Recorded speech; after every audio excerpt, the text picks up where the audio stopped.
കണ്ട മുളപ്പിച്ച വൻപയറിൽ നല്ല പായസം. എൻ്റെ പൊന്നോ, എന്ത് ടേസ്റ്റാണ് പഠിച്ചോനെ, റഹ്മാനായ റബ്ബേ, എന്തൊരു ടേസ്റ്റ്. ഓ, ഇതാകുമ്പോൾ നമ്മളെ വയറ്റിൽ നിന്നൊക്കെ പോവാനും വയറടിപൊളിയാകാനും എല്ലാത്തിനും നല്ലതാണ്. ഇതെല്ലാം പള്ളിയിലൊക്കെ വെച്ച് കൊടുക്കുന്നതല്ലേ, കഞ്ഞി അമ്പലത്തിൽ മധുരം വെച്ച് കൊടുക്കുന്നത്.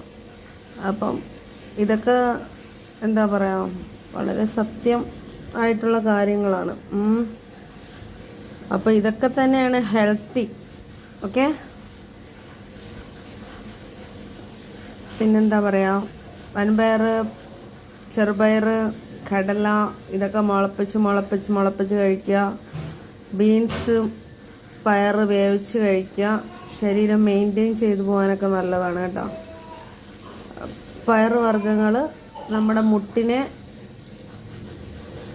ബലപ്പെടുത്തുന്നു, നടുവിനെ ബലപ്പെടുത്തുന്നു. കാൽസ്യം ഗുളിക കഴിക്കുന്നവർ അത് ഉപേക്ഷിച്ചിട്ട് ഇത് ധാരാളം കഴിക്കുക. പിന്നെ എൻ്റെ ചാനൽ എങ്ങനെ വെക്കണം, ഏത് രീതി വെക്കണം എന്നൊക്കെ ഇനിയുള്ള വീഡിയോയിലൊക്കെ പറയും. ഇൻഷാ അല്ലാഹ് ഒരുപാട് പ്രയോജനം, ഒരുപാട് യൂസ്ഫുള്ളാവും കേട്ടോ. അപ്പം മടി വിചാരിക്കേണ്ട.